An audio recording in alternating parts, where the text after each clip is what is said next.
নমস্কার, আমি মীনাক্ষী মুখার্জি, বামপন্থী যুব আন্দোলন ডিওয়াইএফআইয়ের একজন কর্মী।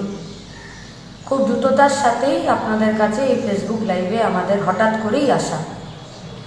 মিডিয়া এবং সোশ্যাল মিডিয়ার মাধ্যমে জানতে পারলাম যে একদিন বা দুদিনের মধ্যে কোনো একটা নবান্ন অভিযান আছে।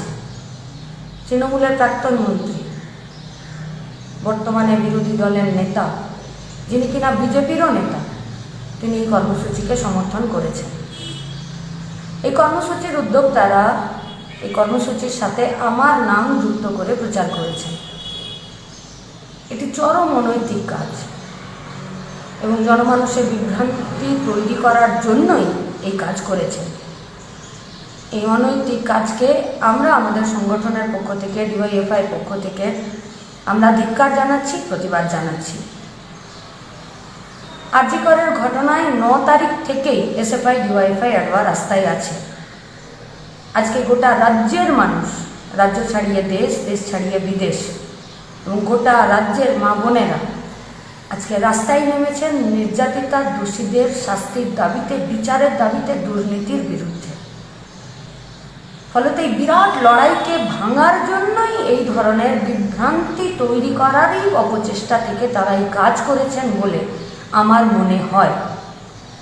এই কর্মসূচি সম্পর্কে আমি বা আমাদের ডিওয়াইএফআই এর বিস্তারিত কিচ্ছু জানা নেই, জানাটা কথাও না।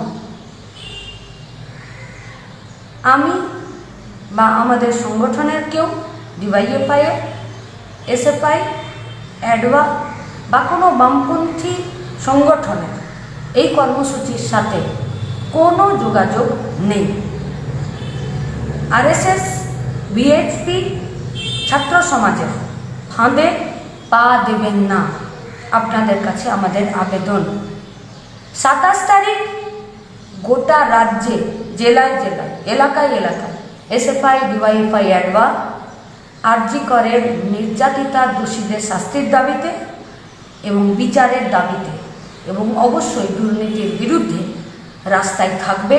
এসএফআই, ডিওয়াইএফআই নেতৃত্বে যে আন্দোলন কর্মসূচি 27 তারিখ থাকবে, সেই কর্মসূচিতে অংশগ্রহণ করবেন। এই আবেদন আপনাদের কাছে আমরা আমাদের ডিওয়াইএফআই এর পক্ষ থেকে আমরা রাখছি।